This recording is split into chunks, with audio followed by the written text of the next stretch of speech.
programme réseau, il est issu d'un partenariat de longue date avec l'agence de l'eau Seine-Normandie. Sa principale mission, c'est avant tout de faire de l'information et de la sensibilisation auprès de propriétaires cynégétiques, de mares de chasse notamment, en vue de les accompagner dans la réalisation de travaux de restauration ou d'aménagement de territoire de manière générale.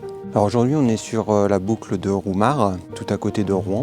C'est une boucle typique des boucles de Seine-Aval, sur laquelle on a vraiment un caractère bocager, paysage bocager qui a été préservé et sur lequel il y a de mémoire 6 à 10 mares de chasse. Alors sur la boucle de Roumare, dans un premier temps, on a rencontré les différents propriétaires de mares. On a fait un diagnostic écologique, donc on a fait des inventaires de la faune, de la flore, et derrière ça, on a défini des préconisations d'entretien et de restauration des différents plans d'eau, mais plus largement des zones humides concernées. Ce qui nous occupe beaucoup, c'est la restauration des mares.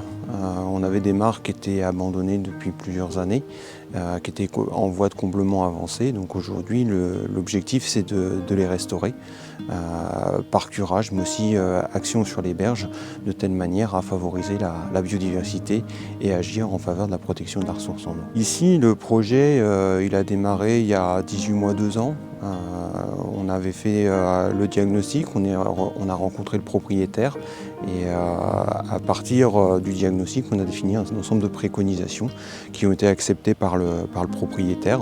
Il s'agissait avant tout de restituer la surface la lame d'eau libre au niveau du plan d'eau et agir au niveau des berges pour restaurer un milieu favorable aux différentes espèces typiques de mares. Les travaux devraient nous permettre de restituer des conditions écologiques particulières, des conditions de milieu humide pour favoriser avant tout le développement de la flore typique de zones humides, ce qu'on appelle les espèces hygrophiles. Et derrière ça, ça permettra d'accueillir un grand nombre d'espèces faunistiques et en particulier des amphibiens, grenouilles, crapauds, tritons, mais également des odonates et également les oiseaux d'eau. Les travaux, ils n'ont pas conduit à un surcreusement du plan d'eau. On a vraiment enlevé la couche superficielle, celle qui était très végétalisée, afin de restituer une surface en eau libre. L'objectif général des travaux n'est pas d'avoir un plan d'eau profond.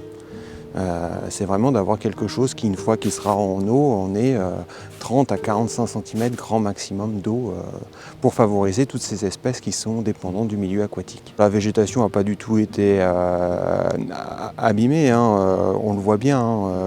Il y a tout un tas de radicelles ou de jeunes racines, sans compter la banque de graines qui est contenue dans les sols qui va s'exprimer dès que la pièce d'eau sera remise en eau. Et très vite, on va retrouver les différentes ceintures de végétation typiques des bords de mare. Alors, les berges en pente douce, elles sont intéressantes parce que d'une part, elles permettent, avec les fluctuations naturelles des niveaux d'eau, de développer plusieurs ceintures de végétation. On va avoir les plantes qui vont tolérer un assèchement plus ou moins fort, qui seront plutôt en sommet de berge, alors que celles qui sont justement typiques des milieux humides, inféodées à un gros niveau d'hydrométrie, elles seront plutôt en pied de berge. Donc on a tout un tas de ceintures de végétation qui vont se dessiner autour du plan d'eau. On est en Natura 2000, on est en zone humide, donc forcément les projets prennent du temps, parce qu'au-delà du diagnostic qu'on doit réaliser, il faut aussi préparer des pièces réglementaires, obtenir les autorisations. Et ça prend forcément un petit peu de temps. Les travaux aujourd'hui sur les zones humides sont très fortement encadrés.